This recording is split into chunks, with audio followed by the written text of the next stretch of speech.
A team wins the match in the NSL by sinking or capturing all of the opponent's largest ships, the heavy, powerful 17-gun brigs and the lighter, more maneuverable 8-gun schooners.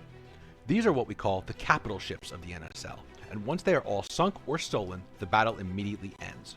Each team has 35 minutes to complete this mission, and if the timer concludes before either team can completely defeat the other, then the team which has the most capital ships remaining under their control wins the battle. If both teams have the same amount of capital ships, the tie is decided in favor of whoever has the highest overall point score. There are 8 teams competing this year, some returning, some newly formed. All of them have the same goal, to put together a record of victories in their battles to make it into the top 4 teams of the league. Only the top 4 teams will have a chance to compete for the Champions Prize, which is determined by a 2-week tournament among those top 4 teams, which will take place after the regular season ends. I want to thank you for joining us today, and I hope the league can inspire you to pick up Holdfast yourself, jump on a ship, and learn the art of sailing as we all have. Perhaps one day you too will compete in the Naval Sports League and burn bright in the fires of competition. The pregame coverage will begin shortly. I wish all the teams the best of luck, and I'm confident they will put on a tremendous show of courage and bravery for you to enjoy. So stick around and see what happens here at the Naval Sports League.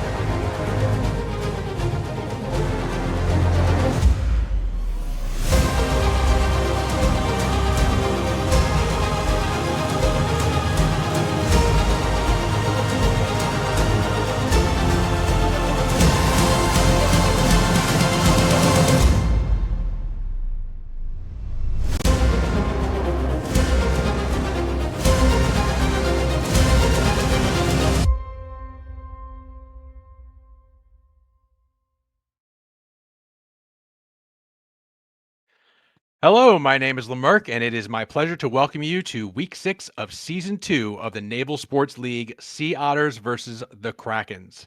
I am very happy to be joined today by my 2 co-hosts. We have Krakrns and Jenkins. Each of these men will be reporting on one of our teams today, so let's start with Krakrns. Krakrns, introduce yourself to the viewers and tell us which team you will be following today. Hello, I'm the Admiral of the Marines, and I'm going to be following the Sea Otters today, which is a team comprised of the NJ and the GDE. Very good. Okay. And Jenkins, same question to you. First time hosting, but you've actually seen his work audience many times as a cameraman for the stream, and we're very grateful to him and happy to have him here in the host booth with us. Jenkins, please say hello to the audience and tell us who you will be following today. Hello, everyone. I'm following the KRA, KRN, or Krakrns, frightful sea monsters indeed. The British Navy, no doubt. Nelson's own, we're going to be rooting for them today. I'm quite excited for this. Very good. All right, so folks, we do have a very interesting battle ahead of us. The Sea Otters and the Krakrns. Let's take a quick look at where they stand in the league standings right now. You could see on the screen the different league standings. The Marines, from which you two both hail, you guys are sitting pretty at number 1 with a wonderful points difference. But we're going to take a look at the Krakrns in 3rd place with a 1-0 score and 20,000 points, and we're going to look at the Sea Otters, unfortunately, all the way down there at the bottom with a 0-1 and negative 43. That's the guys that you two had beaten in your first match to put them down all the way at the bottom, put yourself all the way at the top. So I think out of anybody, the two of you may have more experience talking about what the Sea Otters are capable of and what their dangers and what they need to improve than anybody. Whereas the Krakrns are a team we know very well and we have watched through preseason and many seasons, many games of the NSL. So let's start with a quick summary. Each of you are going to be following one team. Tell me just a little bit about, just in like a sentence or two, what the strengths of these two teams are. We'll start with Jenkins. Jenkins, what are the strengths of the Krakrns as you have seen it so far? Of course, last season, KRA, KRN, Krakrns, they were a very strong team. I believe they finished, what leaderboard position did they Third. I finish? think they were finished third. Third A overall. very close so third. Organisation and planning is definitely their strong suit, and I'm very excited to see what they've cooked up today. The behind the scenes work that these captains put in is more than extensive, so I'm sure they've got a good plan together. Very good. And we'll pass it over to Kieran's. Kieran's, you're following the Sea Otters today. You fought them in your first round. What would you say that their strengths are that they're bringing today? None. No, I'm joking. They did really Brutal. well. They did really well. They're obviously a well-trained team. Despite being of two different regiments, they had really good team cohesion and team chemistry. And it was quite a hard-fought victory because they were pulling out plays from here, there, and everywhere. And generally, they've been around for a long time, so they've got the experience under their belt. And I think this might be their first win potentially. I know they're facing a very tough opponent, but it's any man's game when the NSL starts. Let's put up the next slide and take a look at the player leaderboard. Viewers can take a look at that player leaderboard themselves. We've got some names here finally after a month of play. The first month we had not recorded the scores, and the reason for that is that things were in a bit of a state of flux. We had just got the Age of Sail update, and so we weren't entirely sure that the rule set that we were using for the first few games was going to be the one that we carried through the rest of the season, along with some other issues in the game themselves with players dropping when they didn't intend to, and just a few things. We decided to hold off on officially recording scores until last game, week 5 of season 2, and that's when we started recording the score. So you'll see here Omaset, Brazen, Genghis Cody, Thy Caliban, and Frank. These are some of the standout folks from that last battle, and you're going to see this player leaderboard is going to change up a lot over the coming weeks, but this is where it starts. This is the beginning of our tracking it. Now, while you're taking a look at that, I want to talk a little bit about some of the things that have changed in the very last few weeks. We've had some fixes that are going to help us to view this game today a little bit easier. We're going to have HPs over all the ships. You'll see HP bars over all the ships. The ship icons at the top of the screen, when you take a look at that header that we have at the top of the screen that has all the information about the battle, you'll see that the ships will deplete, that the color will drain out of them, basically, the red color or the blue color on either team. That will also represent ship HP. So even if we're not looking at it on the screen and we can't see the ship HP there, we will have a sort of running tally of the ships and their HP and the sinks and so on and so forth, which will help you, the viewer, to understand a little bit better. We're very excited that this has been fixed and that you will get a better view and a better understanding of what you're watching, because these battles can be very chaotic. We've made a few adjustments on our end as well. That what I'm just talking about is something AGS, the developers of Holdfast, have fixed for us.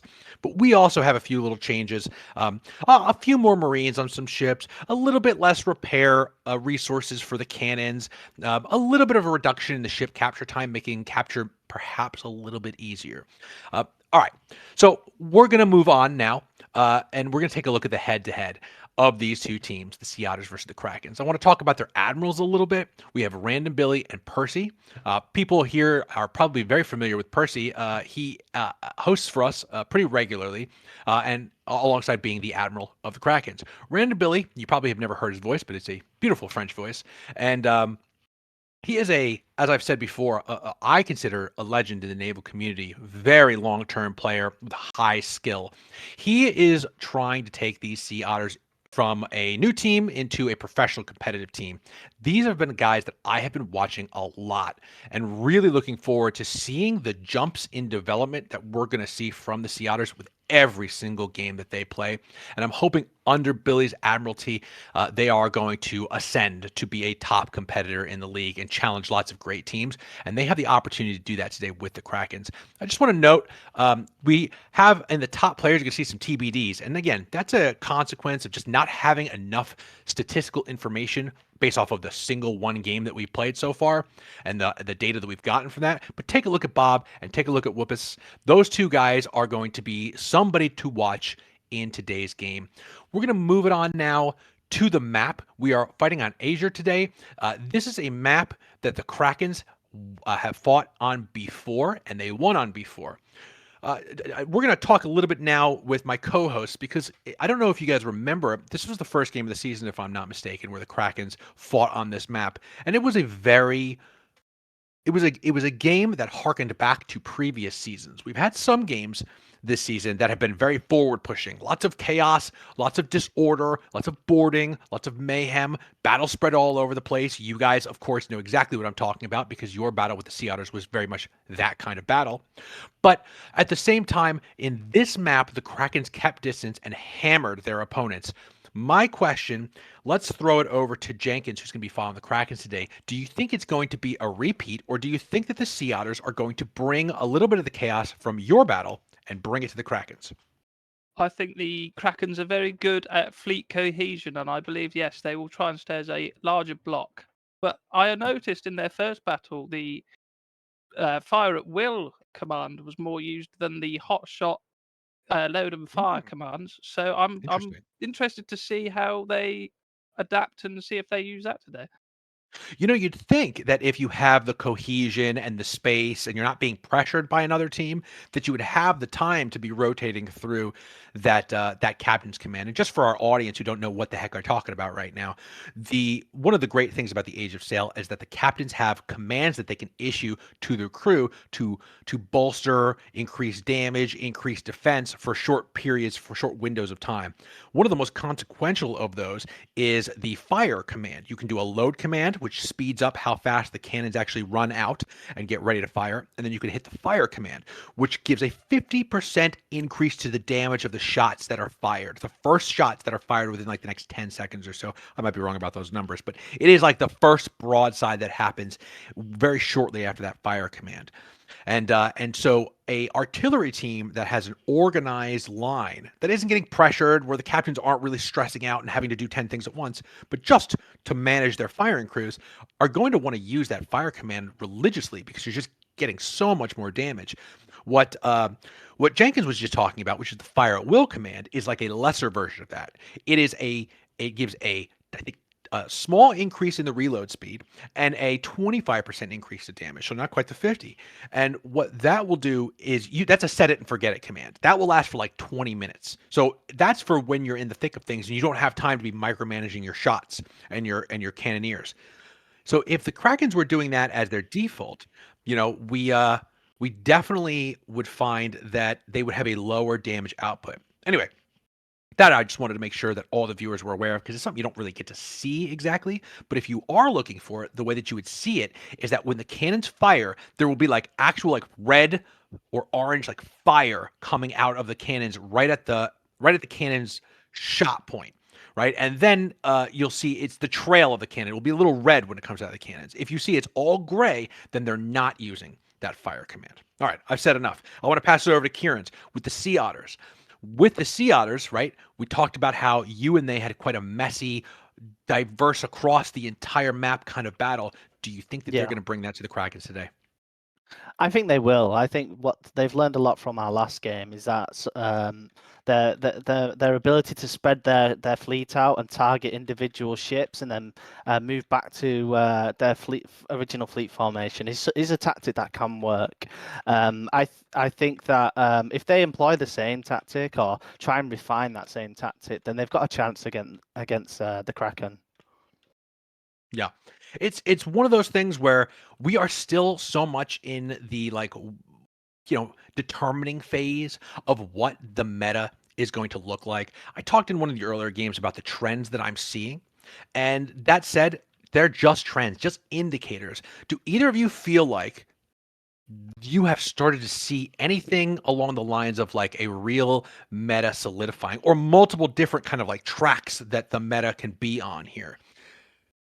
Open question, anybody?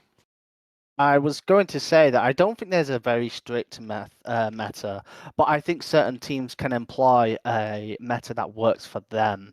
I don't think there'll ever be a certain tactic that is, tried and tested. It always works. I know that Leviathans, your team, you do have the very organized fleet type of tactic and formation, and generally it works every time. But that there's no way to say that that will work for everyone, and so I think the meta is not so easily defined. Yeah.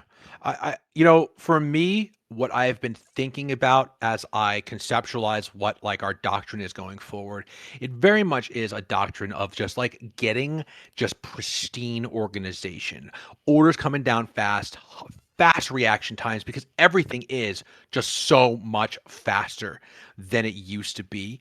The ships turn faster. There's less. There's like in previous seasons there was a trend where you could outmaneuver your opponents, right? And like, so you could cut behind an enemy. Like, I remember one of your last games of season one.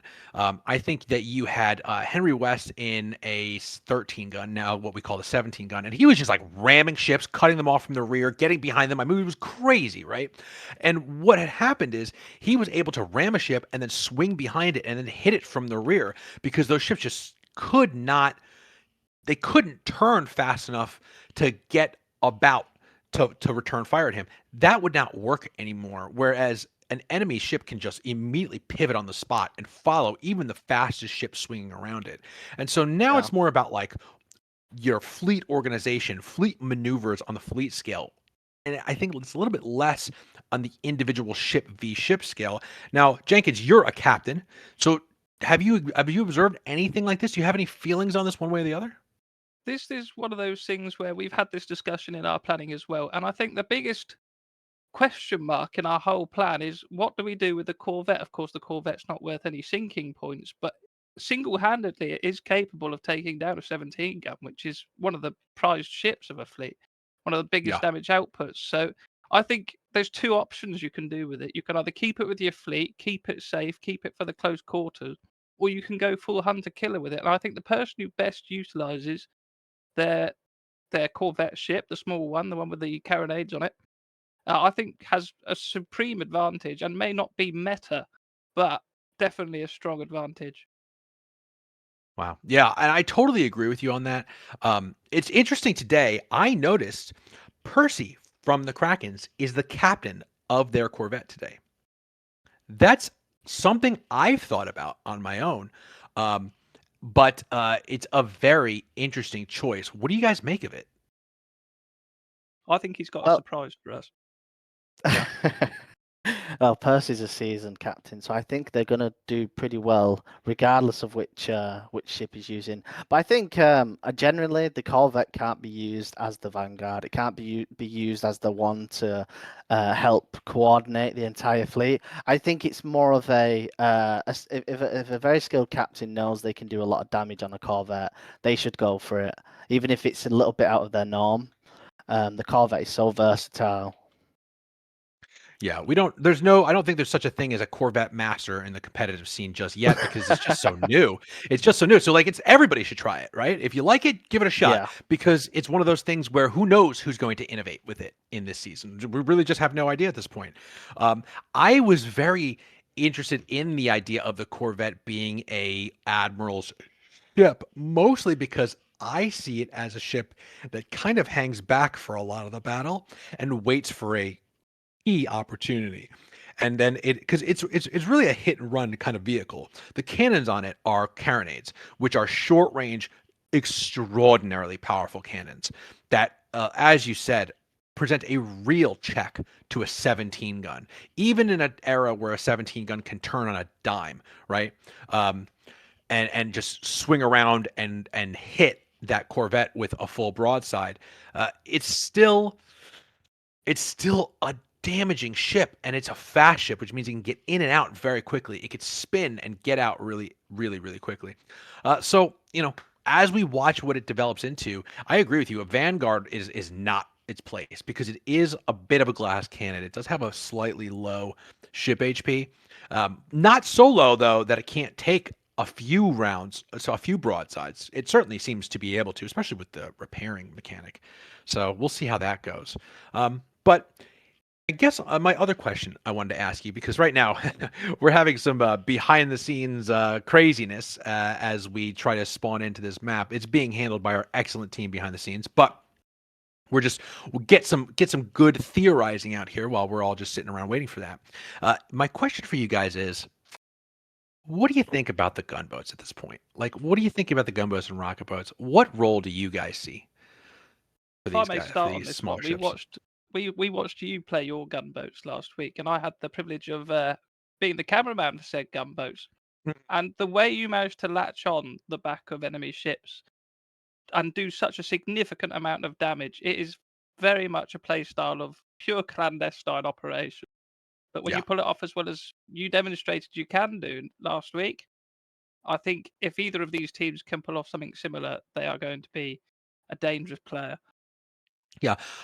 And same question to you, Kieran. You got any thoughts on the gunboats and rocket boats before I give my 2 cents? I think the rocket boats are rather useless. Sorry, no, the Yeah. gunboats. I think that the rocket boats are very good, both for putting out big damage to the 17 guns. But I think the gunboats are a little bit lackluster. They're obviously they've only got the one cannon armament, and I think they're potentially something we may see lack of use in the future. I know it's a tactic that I think Percy talked about two matches ago, that potentially looking at not utilizing the boats and things like that. But generally, I'm not a big fan of the boats. They're so hard to turn now, and I I think the rocket boat is something that we should continue to use and continue to deal big damage to the 17 guns. What I had noticed in my game versus the Beavers is they did a really great job of because they sunk our Corvette, and they did it with a combination of their Corvette and their small boats. I think Jenkins said, like, I think we did a really good job at harassing larger boats with it, but we kind of lost that engagement between the Corvettes. And I think part of the reason why is that they had taken out 2 rocket boats. And what they did is they used them to hit the deck of our Corvette and just kill everybody on it. And that is just such a dangerous utilization. If the battle slows down and those ships are stationary targets, getting those rockets to hit the deck of an enemy ship and just kill a bunch of people is a very viable way to work this. I thought it was great. I thought they did a really, really great job on that, and I could see that being a play style for the future. I do lament for the gunboats. I think their place is one in which they can trail behind large ships, and what they can do is try to demast. I feel like that's a really great utilization of their their abilities, but it is narrowed significantly since. All right, folks, thanks for bearing with us as we chit-chatted here a little bit about the theory. We have gotten into the map itself, and you'll be seeing that on your screen momentarily if you don't already. I want to make a note for everybody who's watching. We have 2 teams on either side of this arena. The red ships, the French ships, that is who Kieran's is following today. That's the Sea Otters. That's the red ships there, okay?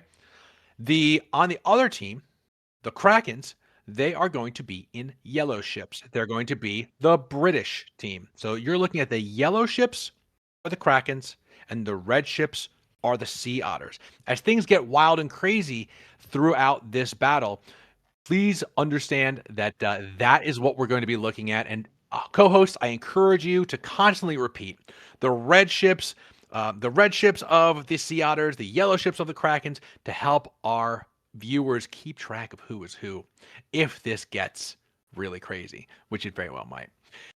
So we are just about a minute and a half away from the all sail. We have had a few issues with the ability to get certain spawns on to the different ships. We try to have custom spawns, so there's lots of spawns on these various ships. And it looks like we had some trouble getting that today, but it shouldn't interrupt the fact that this battle is still going to absolutely go forward. So taking a look at this map, gents, I'll start with Jenkins again, a veteran captain here. You are following the Krakrns. The islands seem to lean in your direction here. What would you be? Where would your heading be to start off with here? I'd agree with the islands definitely being in the Kraken's favour. However, the bigger ones, the ones that provide more cover, technically are closer to the Sea Otters. So I think we're going to see a fight around the big islands. Personally, I don't think the little islands provide enough cover to warrant going over there. However, and you're talking about those. I'm sorry to interrupt. You're talking about those northwest islands, that big one next to that lighthouse, and those little ones that surround it. That's indeed it. That gives you Yeah. a lot of time to get away and repair if you can dodge between those, and it provides a sufficient amount of cover, I think. But we'll see Yeah. where they turn. I mean, I think they're going straight for it at the moment. Yeah.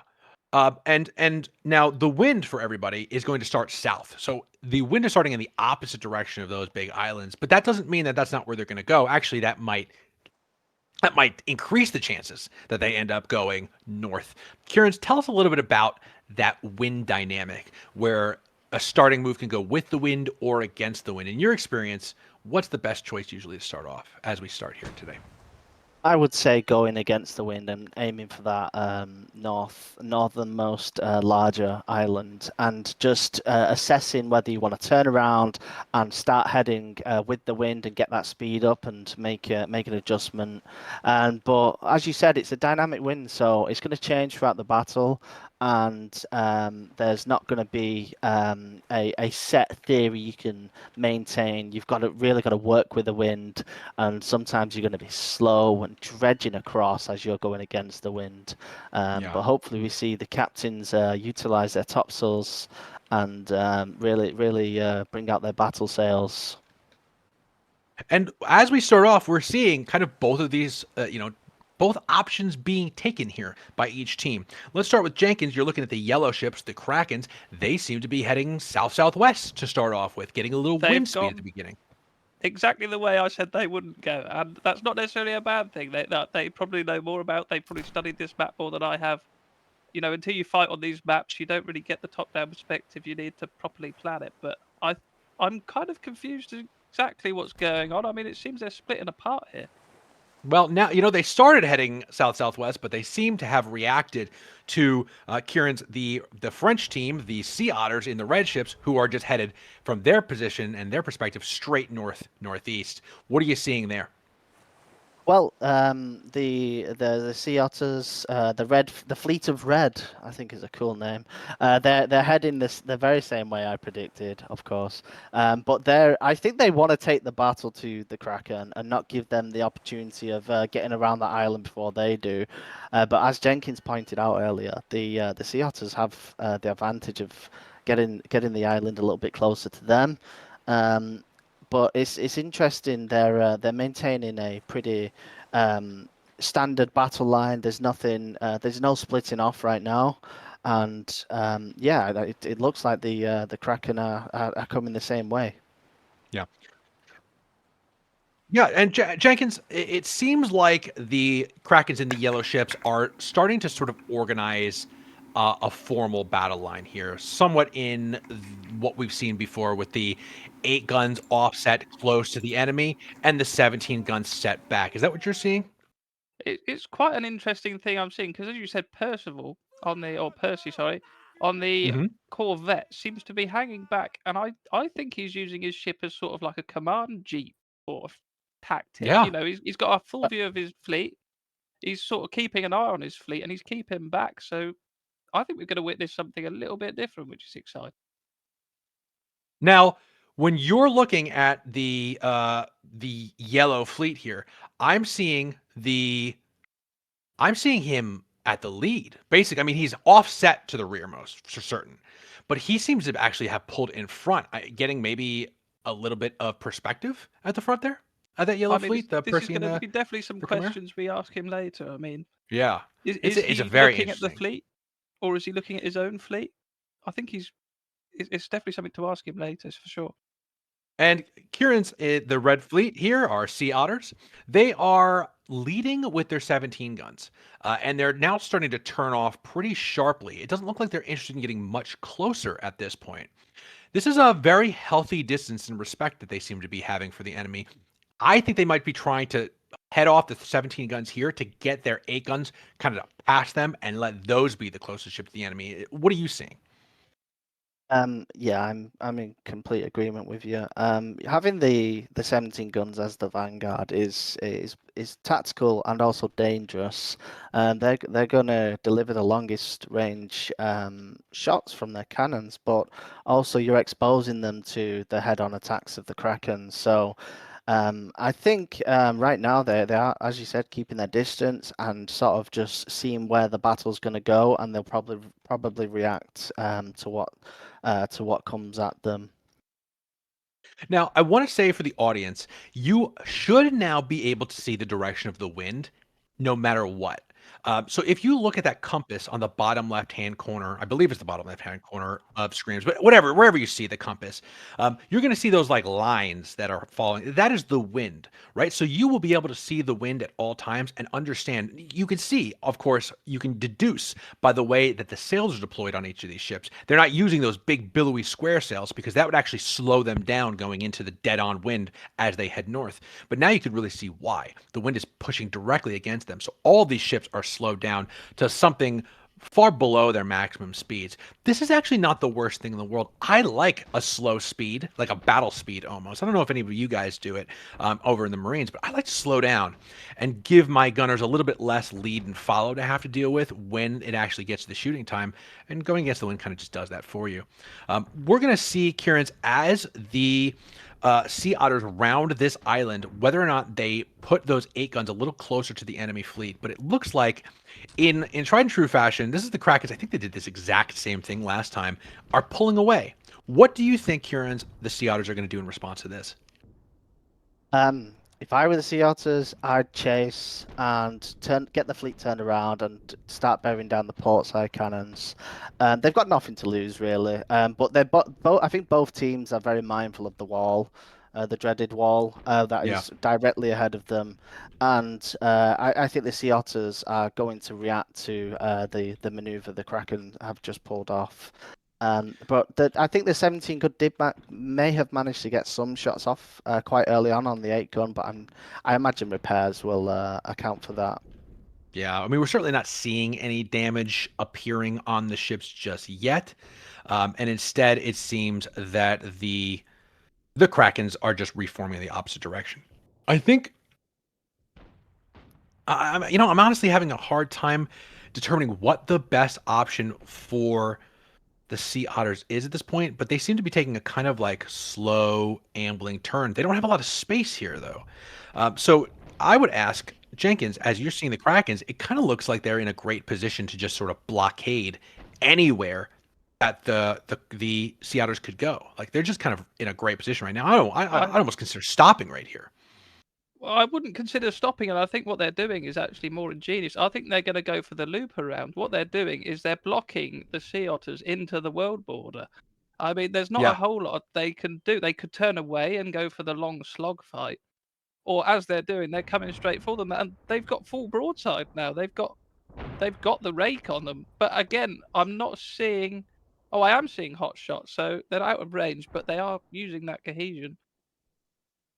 See, the issue for me with this move and the Krakens to continuing the move forward is that they are going to, if they continue to turn and they end up going west or northwest and north, they're going to be dead in the wind again, which is going to give the Otters, if they wanted to take the opportunity to kind of skirt that border wall and cut in behind them a little bit. But instead, the Sea Otters seem to be very happy to just continue turning to the southwest, setting up a battle line, and hitting hard.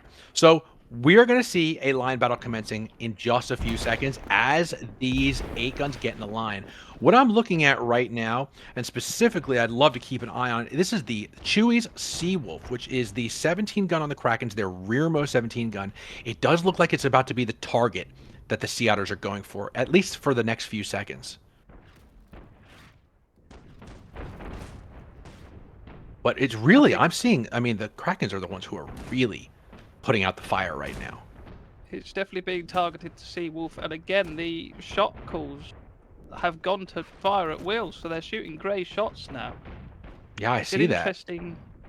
Interesting turn of events. They had that opening shot, they had that big opening damaging shot, and it all missed, and now they're going straight to fire at will. Whether that's the play, I'm not sure at this time. I keep us really honed in, Krakrns, on who you think the Sea Otters are focusing fire on. That's what I want to know as we pass this next phase here. Is it a 17 gun? I think it is. I think it's the lead 17 gun at this point.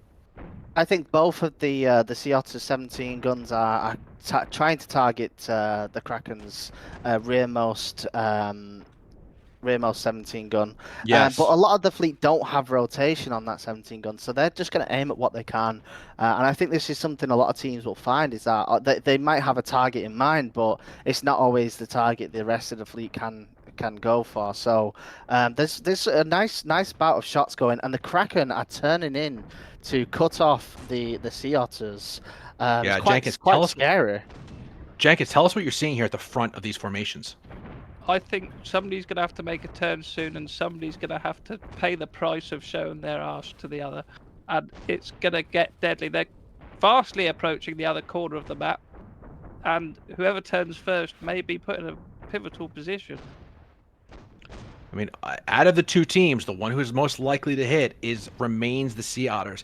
Like you said earlier, it really does seem that the Krakens are intent in just trapping the Sea Otters on this part of the map and then just having their way with them here.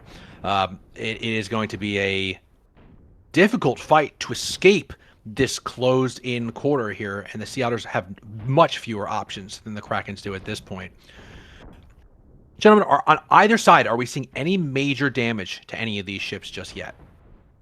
I think the biggest damaged ship at the moment I can see is the Seawolf, the Remo 17 gun on the Kraken. I mean, I'm looking at the enemy team now, and they all look very healthy.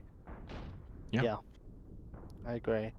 The Vanguard 8 gun has taken the most damage so far, but it looks like the health bar's going up thanks to the repairs, and the teams will have a lot of repairs in their back pocket for now. But they're about to hit the wall. Another 20 to 30 meters. They're at the wall, and I guess the slugging match will start, and I think this will be a test for the Sea Otters of their marksmanship with the cannons. Let's take a moment to reflect on the operations of both of the corvettes. One of the corvettes for Jenkins for the Krakens is already starting to swing behind the enemy fleet in anticipation of this wall fight, whereas for the Sea Otters, it's kind of just astride the rest of the line here, and it's only just now seemed to have noticed that the Krakens are coming in around the rear. Also, it's obvious that the 17 guns, the Grand Folk and the Chambur on the Sea Otters have also maybe noticed that Corvette is coming around their rear, and they did spare a few moments of angle towards it, but simply not enough, and they seem to be pulling out. I mean, what we're seeing is, again, just engage, retreat, engage, retreat. Anybody want to give us a status update on what you're seeing out there? If you're seeing anything interesting, any ship that's taking real bad fire on your side? I wanted to quickly talk about the battle with the Corvette and the boats at the moment. There's two Sea Otter gunboats that are circling around one of the islands and attempting to intercept the Corvette. But Percy, being the captain he is, I think he's well prepared. He's got the gunboats by his side, ready to utilize, and it seems like a small battle, but it can be significant if they start taking out those gunboats. The rest of the fleet do not have any boat support, so I just wanted to quickly touch on that small duel between the smaller boats. And you're seeing those smaller boats. They seem to be retreating closer to their main fleet to just get away from what could have been that incredible danger that Percy could have provided in that Corvette. Both of these teams not too eager to throw themselves into a major engagement just yet.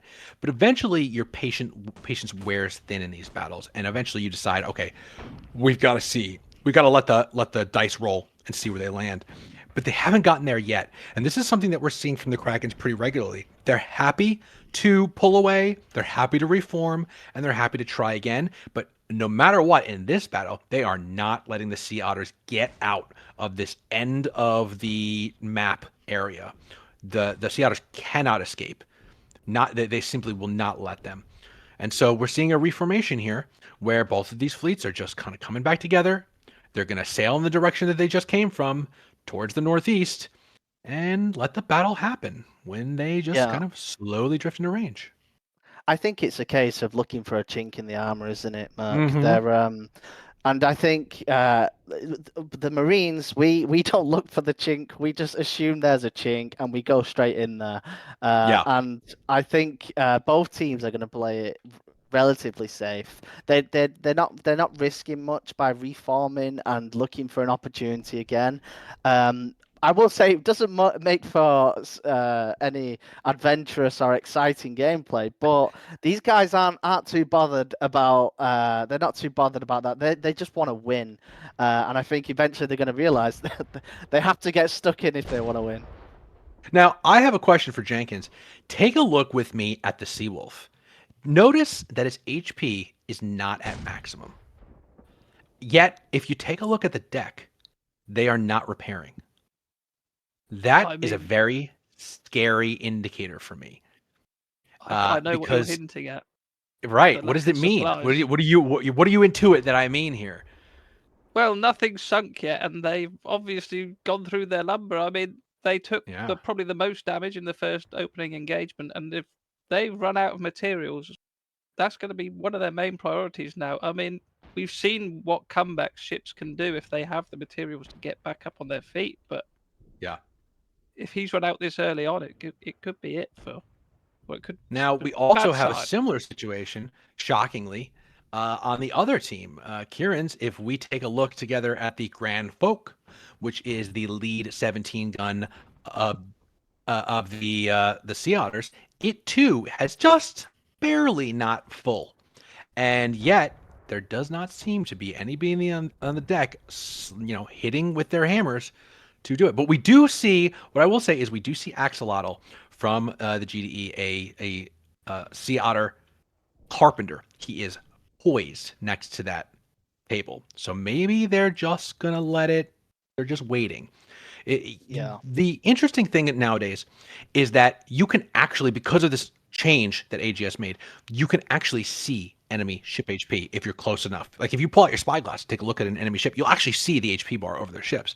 I'm wondering if these guys haven't had some brilliant strokes of genius to say, hey, let's not repair all the way, even though we can, and feign weakness to give the enemy a target. I mean, maybe I'm thinking a little bit too much here, but it's certainly possible. Yeah, it's also possible they just forgot they're missing a little bit of health. I This know is it certainly happens a possible too. lot. It happens a lot in events where people don't feel the need to repair until they're, 3/4 or half health. And I'm a firm believer that if there's some health missing, you should repair. Yeah, we have a policy. There's a certain percentage where as soon as you hit it, you're repairing right back up to full. I think we're about to, gentlemen, see the battle recommence in about the next 30 seconds here, as the Krakens round this largest island and the Sea Otters push desperately to just get away from that damn wall at the end, and they have done so. The Krakens have really allowed them to do this. Their circuitous route back to the battle has allowed the Sea Otters to get away from the wall there, which is interesting to me because it would seem that their whole strategy so far has been pushing them closer and closer to the wall, taking away their options, but they have not done that. Now they seem to be ready to go all in. I will say, Jenkins, it seems like the Kraken's line is very long. What do you make of It's that? very long, very spread out, but I think they're going for the cut-off maneuver. It's dangerous because they're going towards the wall themselves now. Are they going to drop anchor and form blockade, or are they going to? I mean, this is where it gets messy, isn't it? Because somebody may get that little itch, like you were saying earlier, that little niggle. Let's just go in. Let's just see how it goes. We're going for it. But I think the Krakens are going to form a blockade and hope the Sea Otters are the ones to make that decision. Honestly, Kieran's, it feels like the Sea Otters are the ones who have the actual opportunity to make that decision. If you take a look at the wind, a starboard turn from Sea Otters would give them quite good wind at this point. The Krakens don't have that. They don't have the ability to turn to their port side and get quite as good of a wind as the Sea Otters do. So if anybody were to charge, I feel like it could be the Sea Otters right now, but I don't think that's going to happen. You're right. It does take a level of bravery to make that decision because you are risking your entire fleet potentially being cut off. But I hate to use football terms here, but the Sea Otters haven't managed to get the ball past their own half right now. The KRN have been keeping them on their toes. They've been cutting off any advance onto their side of the playing field. And I think sometimes you just got to pick the lesser of two evils. Very good allusion there. Jenkins, what are we seeing from the 8 guns on the Krakens right now? I'm seeing the Normandy being hung out to dry a little bit, as you said. As the spread out, the support is just not there for him, and they're trying to turn back to the west again, which is interesting. But I think this is where we're starting to see the loss of cohesion. I mean, that front HMS Normandy seems to be almost doing his own thing. Then again, you don't have to be a great seaman; you just have to be a great leader. Yeah, we will see. I mean, this push from the 8 guns, I'm not seeing the vision here just yet. The Normandy jumped in and then pulled out very quickly. Maybe that was an opportunity to try and just, bait. I mean, these 8 guns, they can take a bit of a pounding, they can repair quite nicely, and also losing one is not the end of the world compared to the 17 guns. The question is, are these 8 guns going to do what they seem poised to do right now and swing behind the Sea Otters 17 guns and put some pressure on there? Because that's what we're looking at right now. We're looking at the first really aggressive action, and it is not going great for some of those, especially that lead, the Wellerman, under the command of Middling, is getting absolutely pounded by those 17 guns right now, but that's okay. He might not be too upset with that because somebody's got to take a risk getting into a position like this. But you'll notice that the Sea Otters have very quickly determined that is the Chimera under Percy that is the danger to them. I want to see if they focus fire on it. It seems that at least one of the 8 guns has noticed the danger that it presents, and that Chimera is starting to hit big on the Sea Otters Grand Folk. They're the 17 gun that's closest to them. Let me go to Kieran's. Tell me what you're seeing from the Sea Otters as they react to this incredible aggressive motion. Well, I think they've come off quite well. They've done some massive damage to one of the 8 guns, which is Middling's Wellerman. But they're taking some heavy shots now on their flagship gun, 17 gun, the Grand Folk. And you've got to look at, like, you can take out an 8 gun. But is it worth the risk of a 17 gun? The KRN did a fantastic job getting their fleet navigated around the Sea Otters when they were pushed against this wall.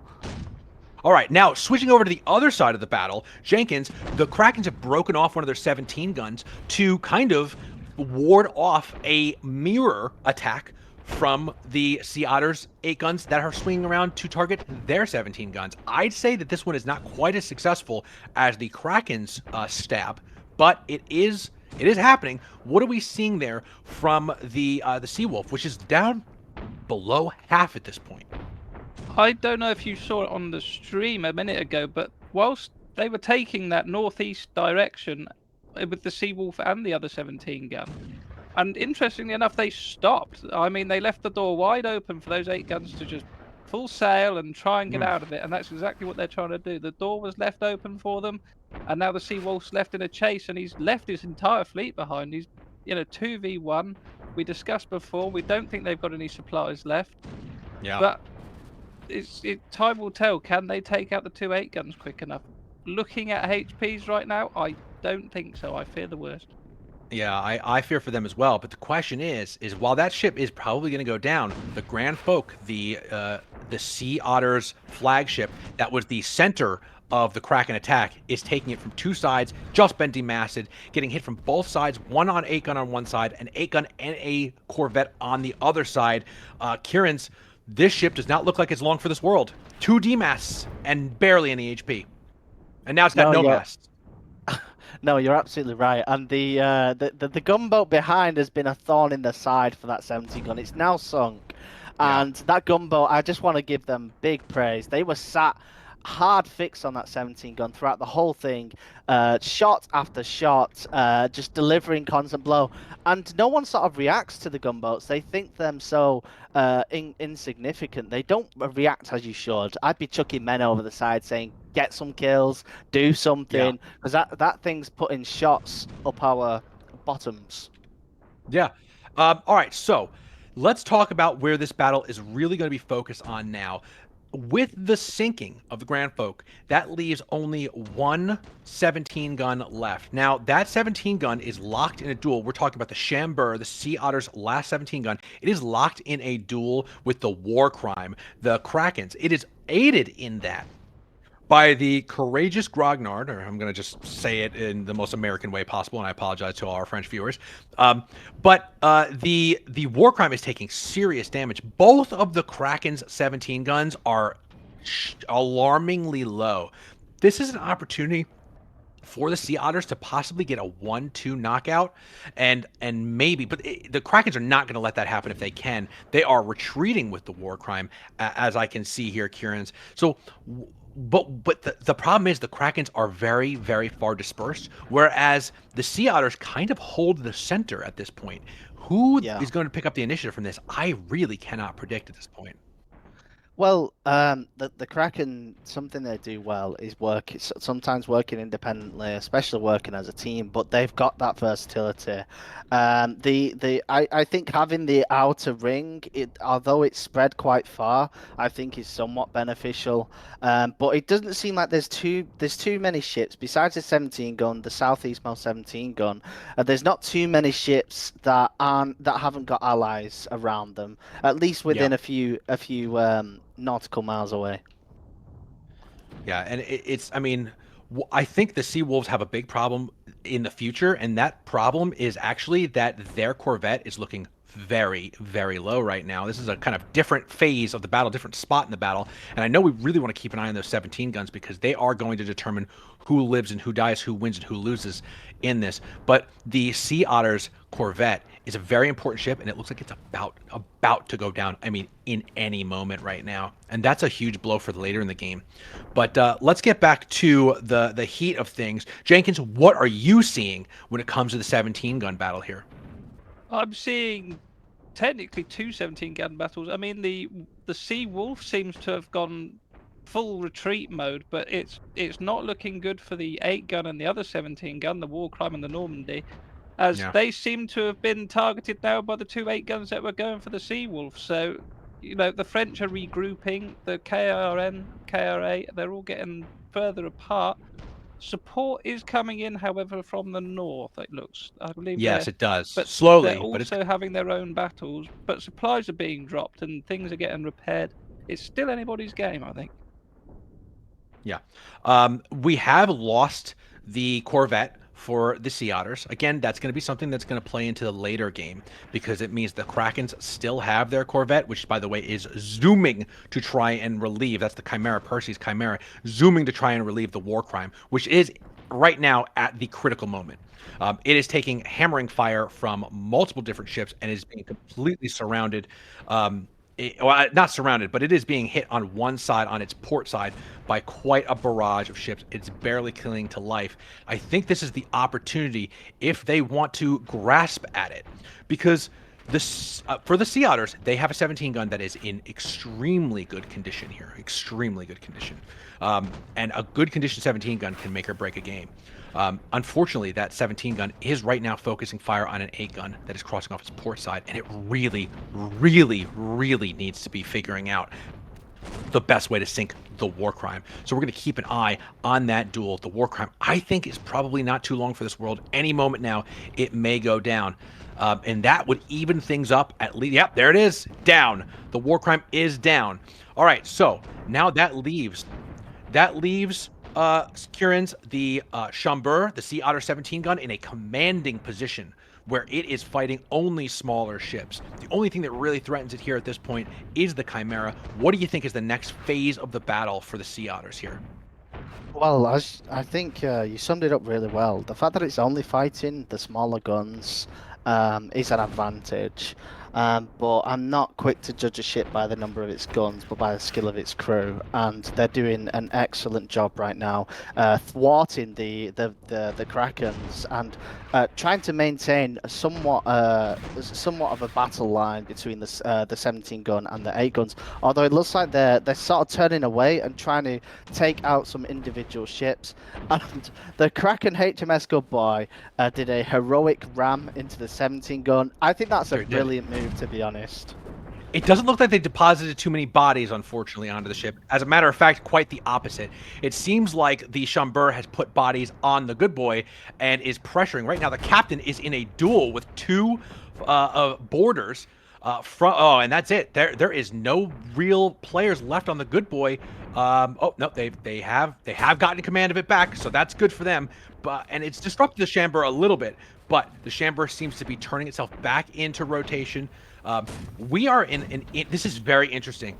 I have to say, I am not happy with what's happened with the Seawolf here. The Seawolf has been doing very, very long-range shooting at the Sardine, which is one of the 8 guns that's just kind of leaving it. The Seawolf has been sitting this battle out, and it has absolutely not had this is, I think, a situation in which that ship was very necessary to protect other ships, to bring its firepower to bear, and it has been kind of MIA for the past few minutes. I understand why, right? If you don't have any ship supplies, you can be very scared of putting it in, but it's not like it's the only 17 gun that hasn't had ship supplies. Jenkins, what do you make of the Seawolf's actions so far? Have you been kind of keeping that on the side, your eye on that, as we've gone through all this? I've been definitely looking. It looks like he's gone to the Galapagos Islands to try and find the Acheron. He hasn't found it.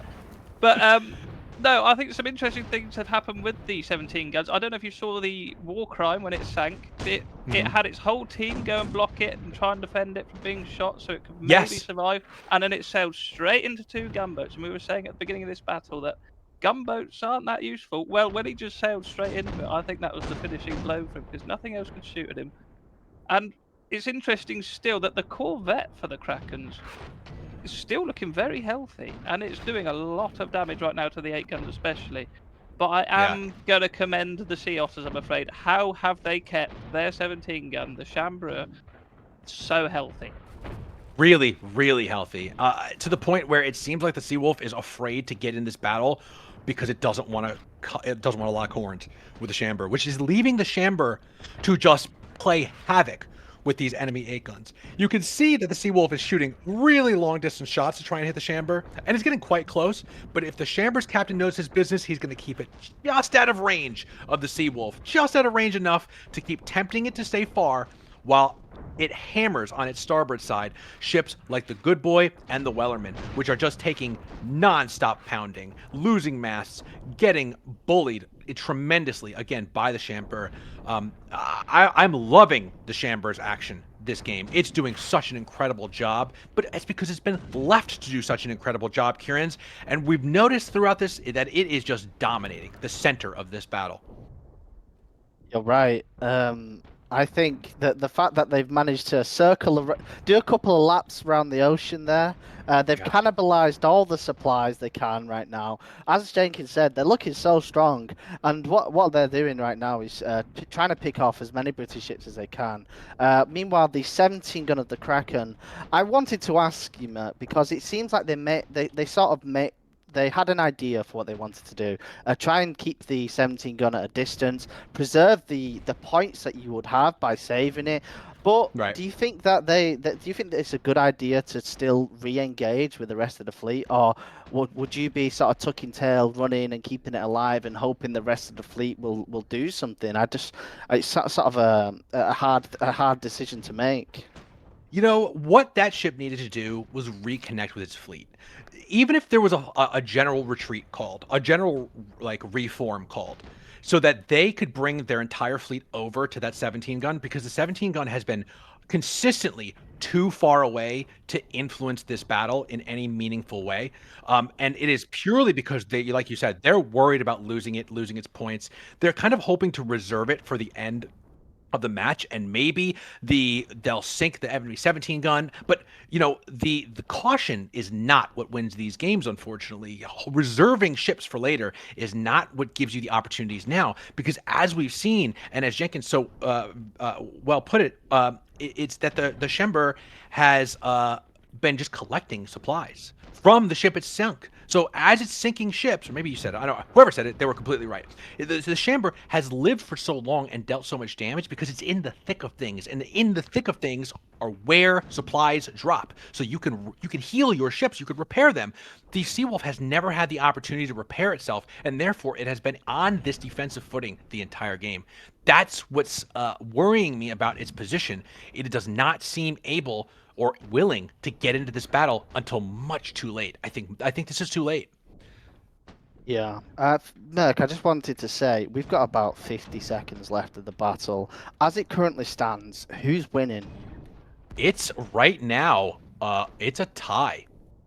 No, it's it's a tie. It's 1 8-gun and 1 17-gun on both sides. This is going to come down to points. Wow. And I think the as you said, the 17 gunners performed tremendously. It's been quick to react, and I think second Lieutenant Boulder, they should name a shrub after him because he's prickly and he's hard to eradicate. If we've been pretty hard on the Seawolf for staying out of this battle, but in these last 10 seconds, if it manages to win on a tie because it stayed out of the battle, it will have been the ship that, while it didn't do anything incredible, it may have saved them from a difficult situation. So we're gonna have to see, and it is, I mean, the barest victory for the Krakrns.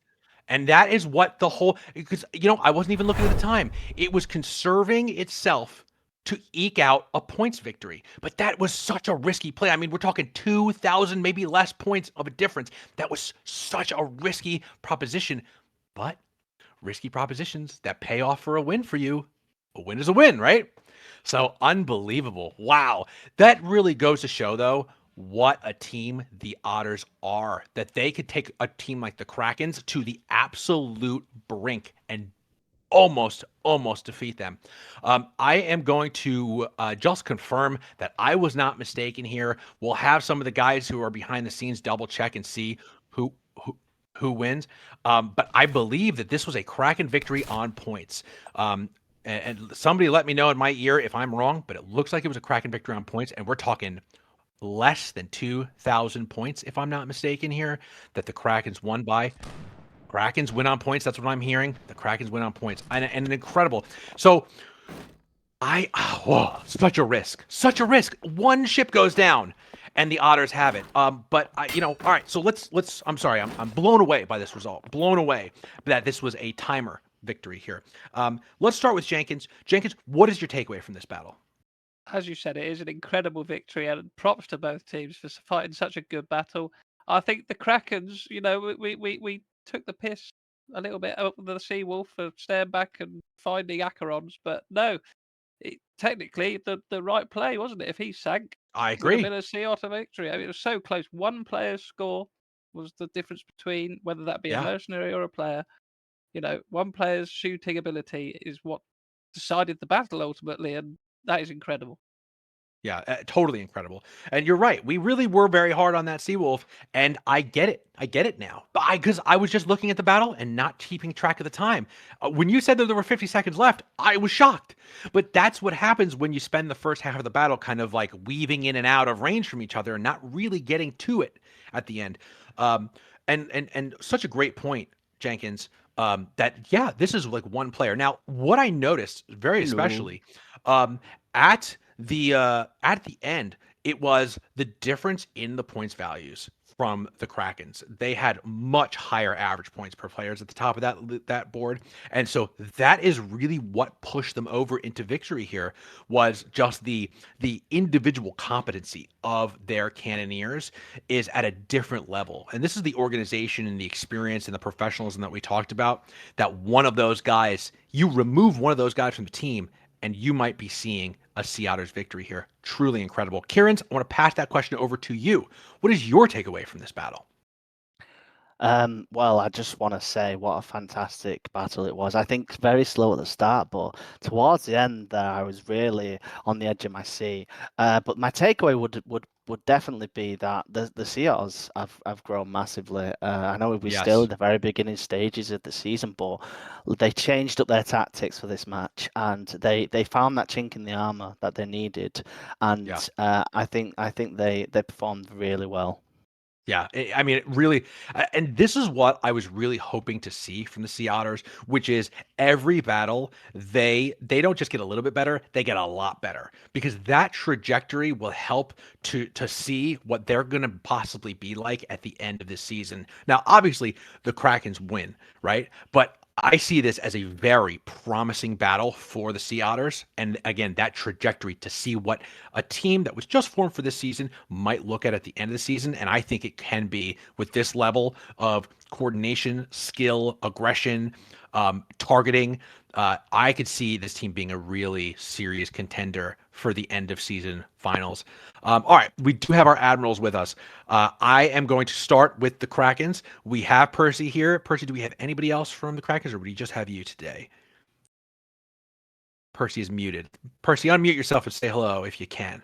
Yeah, we Hi. wanted anyone Hello. else. I'm sorry. I Yeah. don't know how I mute myself there. That was funny. All right, so Percy, if when you watch this back, you're going to hear a lot of criticism from us about the Seawolf being very far off for most of this battle, but it's The Seawolf, certainly yeah. it's the Seawolf, the 17 gun ship that was piloted by Chewie, for being kind of like AWOL for most of the battle, but in the end.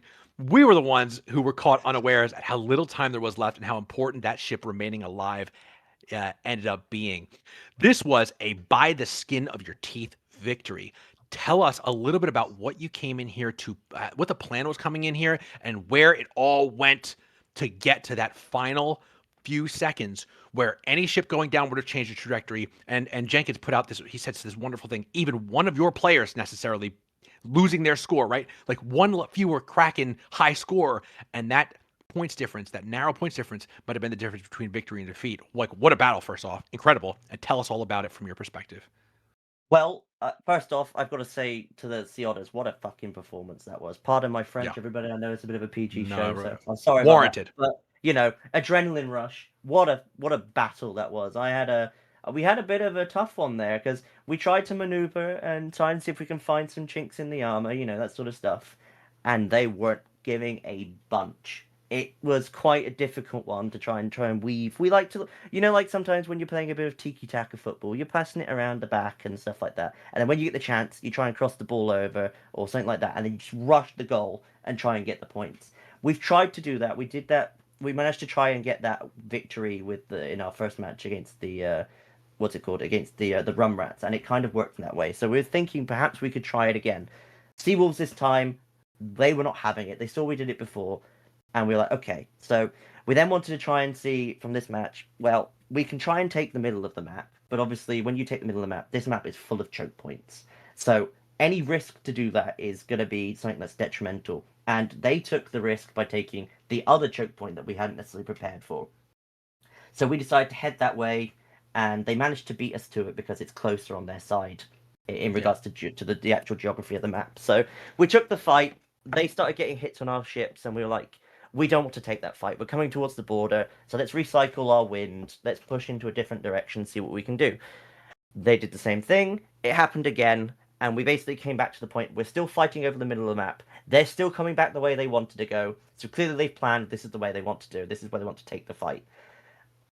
I was like, at this point, there's 21 minutes left to go. We need to start something because at the moment I don't think anyone's going to be getting anywhere, and it's not going to necessarily be fun for our crews and for everyone else. So I call an all guns meeting of, I want to go line abreast, and I want our three 8-guns to tag each of their 8 guns and pin them back. That means full blast, straight in, and if you can, charge, board, everything in that regards. Their 17s were in a better position to be able to give cover fire than ours were at that point, which was a little bit more annoying than I technically wanted it to be. So in that case, when some of my captains were going, we can't sustain this, we managed to return and pivot our attention to a specific 17 gun in line that I was very close to on the Corvette, and I just go, right, our 17s are now in position, everyone, fire. And basically from that point, that's where the battle commenced. And we just shoved everything into that point, and we hoped that it went down.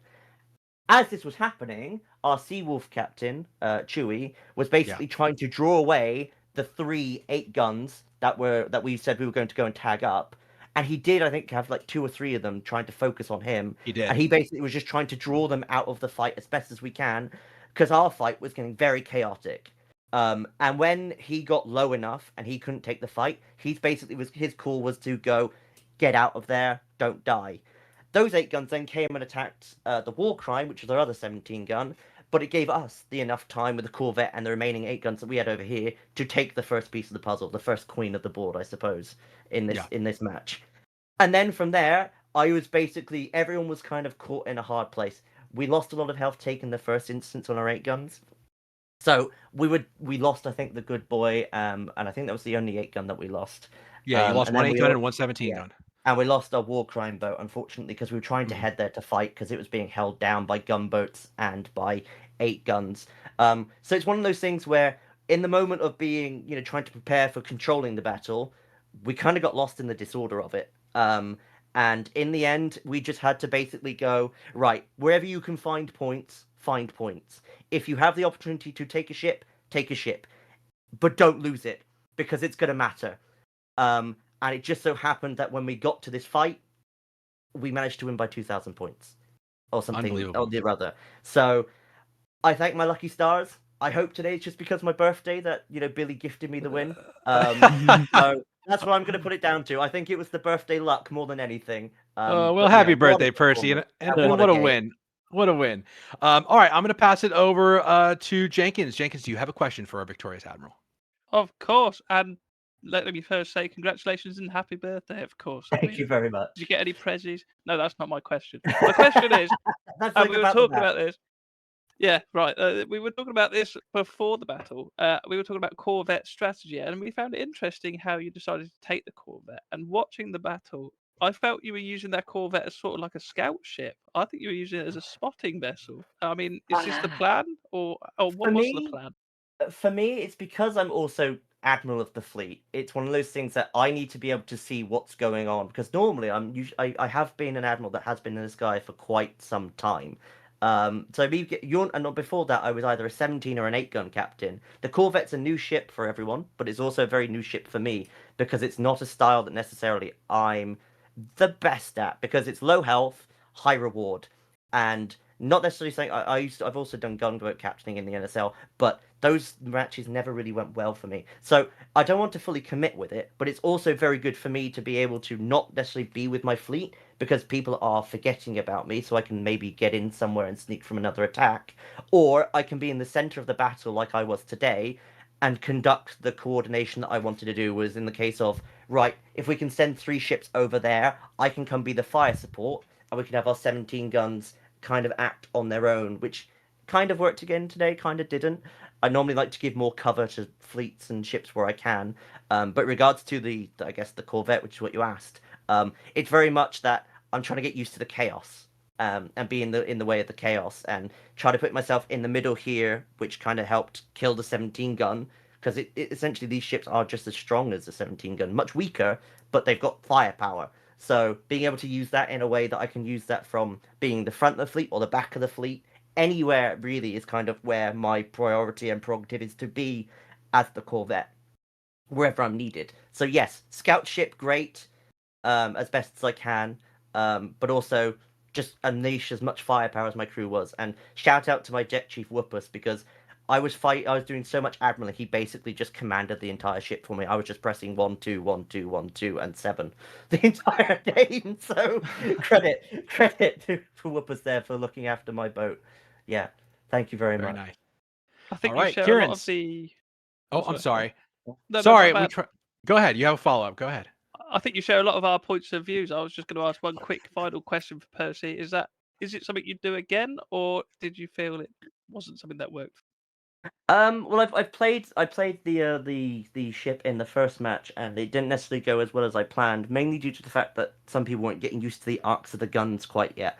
My crew today were exceptionally good, so if it works, it's great. But unfortunately, I'm not being able to hear for our next match, which is unfortunately against the Leviathans. So we might have someone new in the hot seat for that one. What fun! I hope so. Oh, who knows? Well, we're going to see what it's going to go like. Stay tuned, audience, and see what happens. All right, let's pass it over to Kieran's. Kieran's, do you have a question for our victorious Admiral? I do not, only because Jenkins just asked the question I was going to ask. All right. So I apologize. But well done, Percy, and happy birthday. Thank you. Percy, I always like to end this with what is the lesson learned that you're taking to training for the next one? I think it's also I think it's back to basics. Gunnery training. I think we had some crews today that were necessarily not firing particularly on form, but that's okay. You know, we've got here to at least scrape by the victory today. Our next match is against Leviathans, so it's definitely going to be a bit of basics, but also I think we're just going to have to get our captains back in the waters and actually start kicking them so they don't start horsing around. There is a joke there, and probably only the KRN will know about that. So, Well, enjoy it, KRN. we'll That one's do our for you best. guys.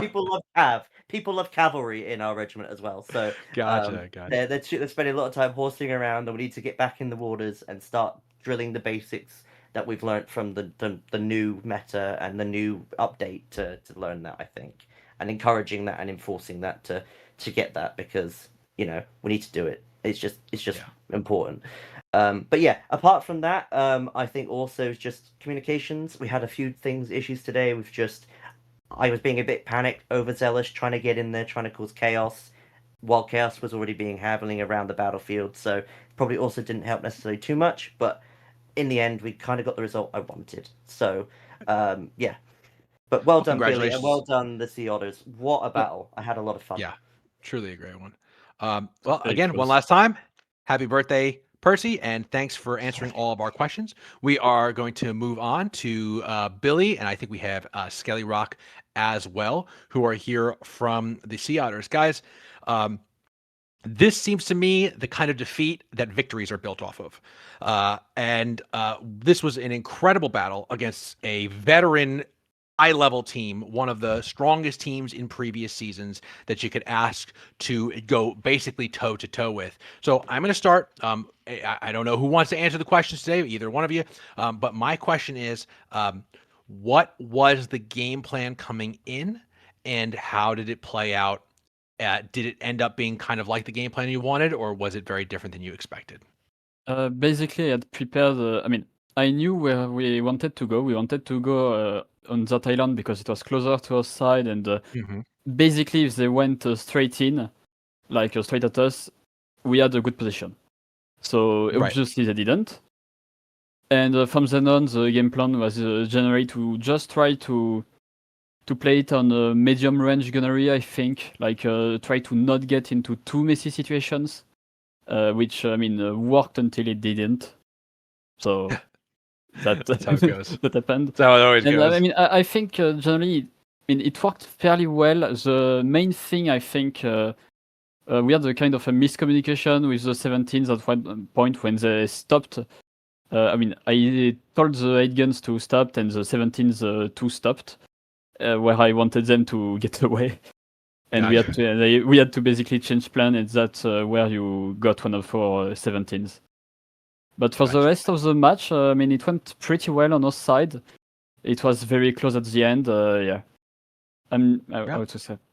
Really? I'm very happy about our sniping one of the 17 and managing to get back into the fight just after losing ours. But yeah. All right. Let me pass it over to Kieran. Kieran, do you have any questions for Billy, Skelly, or the Sea Otters?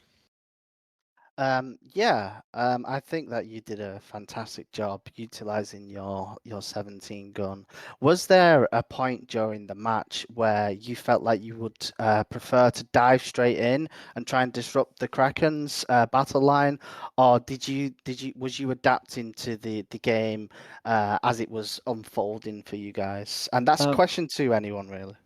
Well, at not the end, towards the later middle, after we lost our first 17, after we lost the 17 we lost, there was a big wedge between the two 17s, and basically both taken heavy damage because we managed to basically get away from the mess of 8 guns and corvette behind, and we had 2 guns on one of the 17 and 2 8 guns on one of the 17s and an 8 gun and a 17 on the second one. And basically, we had to make a choice, which one do we think? And there was one which was going away, and which we couldn't really catch up to. And then we had every ship converge onto the one which, I think it was the Warcrime, which had already lost a mast. And we dived in to finish off that one. And if we had managed to sync it slightly faster, I wanted to go after the other one after.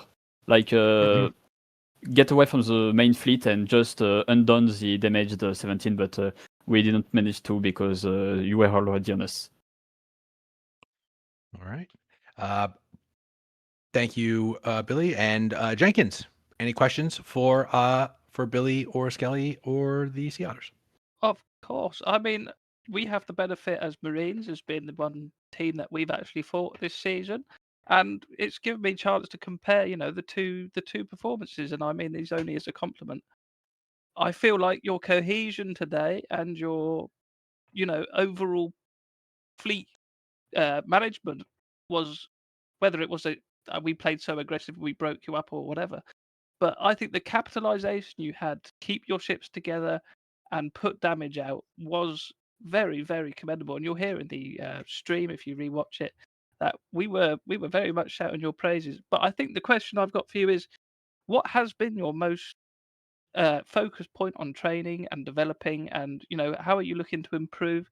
Because I think if you showed that performance against us a couple of weeks ago, we would be in the loser seat. I'm terrified. Well, I mean, for the last month, basically, we trained a lot on generally fleet maneuvers, that kind of stuff, like how to maneuver around with the 8 guns on one side, the 17s on the other. And also, we came, I came prepared for this map in terms of what game plan did we have compared to the first one, where I was like, we'll try to basically get on our side and defend it if you try to cross. So we had a more complete game plan, and for the next match, I think just general training, try to keep the maneuvering training for every captain, that kind of stuff. Like, I don't think there's anything we need to focus on especially. We just need to get generally better at naval fighting. I mean, we're not bad, but try to inch our way into the top. Yeah. I mean, after our first game, we very much went back and rewatched the stream a little bit to see what exactly happened, and it didn't take long. I literally looked 5 minutes into the stream and I was just like, I see a problem. We can't form a line. So we did do a whole separate training with the captains in order to do that, and I think it did actually really improve. And I'm very proud of our crews, and their training actually in gunnery has severely improved. Actually, I was quite surprised actually how well we did in terms of I that. agree wholeheartedly. Yeah, it showed as well. Yeah, absolutely. Alrighty. Well, I usually ask what we're going to be focusing on next time. I feel like you kind of already answered that question, Billy. But if I had one final question, I think it would be, and we did just talk about this a little bit, but what would you say is, as you're watching your team form into this competitive entity, what is your strength that we always talk about the things we want to make better. What do you believe is your strength? What is the strength? I mean, I think we do have a very strong core of player, which is like, on private events we do manage to kind of dominate some events, and it works very well. So we have a very strong core of player, but after that, I'm not really sure. We've only fought in 2 matches. It's a bit hard to see. Do we have an advantage in the close quarter, or on the contrary, on the longer range? It's a bit hard to know. Well, we'll keep our eyes on you. Absolutely. You guys are, I think, the team to watch this season to see, what can become of a team that starts new to the competitive scene and grows into something. I predict that you are going to be an end of season danger to everybody. And I'm really, really, really looking forward to watching that trajectory. So congratulations again on I feel like a defeat that should make you very proud. Almost as proud as a victory. And we will keep our eyes on you. And of course, a great battle and a great win for the Krakrns, a veteran team, a storied and history team with a great competitive career behind them and no doubt ahead of them. And so With that, I want to thank everybody who has watched today. I want to thank all of the correspondents, our cameramen, our directors, our behind the scenes, everybody who gets these mercenaries signed up to all the different teams. I want to thank all the mercenaries. And of course, thank you, viewers, for joining us for another battle in the NSL. If I am not mistaken, we have a break next week, and then we're coming back on the 17th for our next website. Yeah, check out the website, okay? If you want to see the stats for all the players as they get recorded, the stats from this battle will be put on there shortly. If you want to get links to all of our social media, whether it's this Twitch stream or our YouTube videos to watch previous battles or anything, please check out the NSL.com, theNSL.com, and you can find everything that you want to know about the NSL. We've set it up just for you, the fans and the players, to go check it out to learn more about this great competition and see where everybody who plays falls in the rankings. We're all doing this because we want to see who's the best, who's got niche skills that we haven't been able to celebrate or see in just the regular events.